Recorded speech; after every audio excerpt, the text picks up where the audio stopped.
Gerwani menjadi salah satu organisasi massa dengan ideologi sosialis nasionalisme, paham yang menjamur di bawah kepemimpinan Soekarno.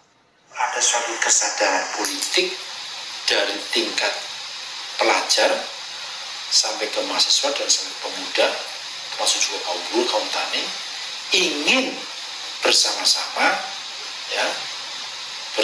mengabdikan dirinya di dalam rangka untuk membangun Indonesia yang lebih baik, yaitu sosialisme ala Indonesia. Usai jatuhnya rezim Soeharto, para korban yang hidup tak tinggal diam. Bersama dengan korban 1965 lainnya, mereka memberi kesaksian dalam Pengadilan Rakyat Internasional di Den Haag pada November tahun lalu. Hakim Pengadilan Rakyat menyatakan tragedi 1965 termasuk kejahatan HAM berat dan terbukti genosida terjadi pada masa itu. Hakim merekomendasikan pemerintah Indonesia meminta maaf kepada korban sekaligus merehabilitasi nama mereka. This report calls upon the Indonesian government urgently and without qualification to A. apologize to all victims, survivors, and their families for the commission by the state of all the crimes against humanity and other crimes committed in Indonesia in relation to the 1965 events. Welcome to your channel QNC, berdiri kokoh di tengah.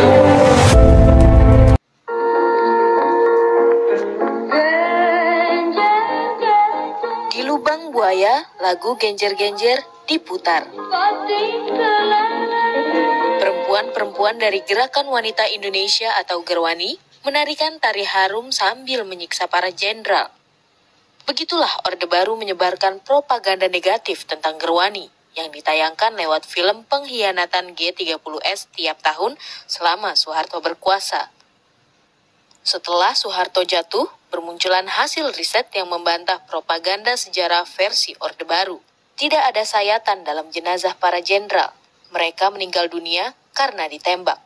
Sebelum tragedi 1965 meletus, aktivis Gerwani hanya sekedar memberdayakan perempuan dan anak-anak.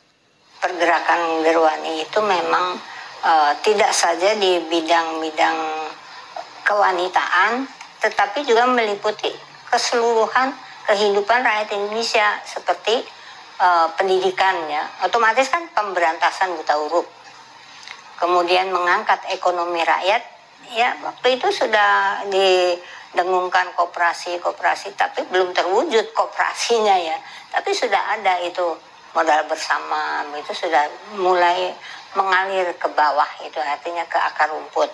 Di samping itu juga situasi politik membuat mereka pintar. Wanita desa, wanita kota, ya istilahnya ya miskin kota, miskin desa, itu istilahnya. Itu mulai kepandaiannya itu yang menilai situasi, terus menyimpulkan, terus jalan keluarnya gimana, itu sudah bisa mereka. Gerwani menjadi salah satu organisasi massa dengan ideologi sosialis nasionalisme, paham yang menjamur di bawah kepemimpinan Soekarno. Ada suatu kesadaran politik dari tingkat pelajar sampai ke mahasiswa dan sampai pemuda, termasuk juga kaum buruh, kaum tani, ingin bersama-sama mengabdikan dirinya di dalam rangka untuk membangun Indonesia yang lebih baik, yaitu sosialisme ala Indonesia. Pasca 30 September 1965, hampir seluruh anggota Gerwani ditangkap dan disiksa tentara.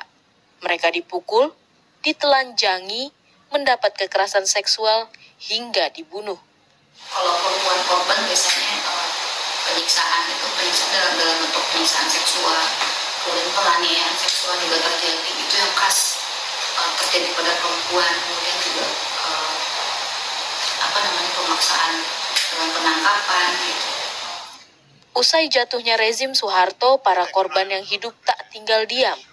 Bersama dengan korban 1965 lainnya, mereka memberi kesaksian dalam Pengadilan Rakyat Internasional di Den Haag pada November tahun lalu.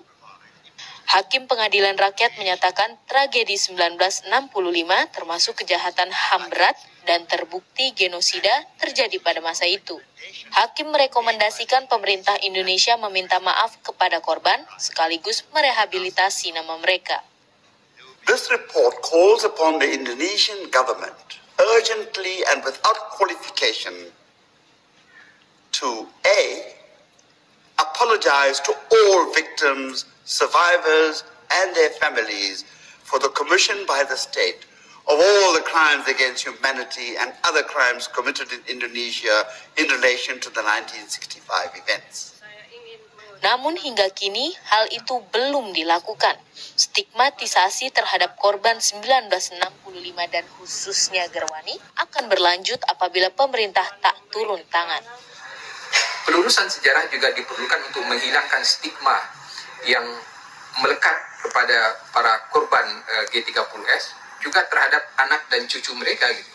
Dan kalau pelurusan sejarah itu dihentikan, stigma itu akan tetap akan tetap dibawa sampai mati gitu, dan bahkan juga akan diwariskan kepada anak cucu dari para korban peristiwa 65 itu.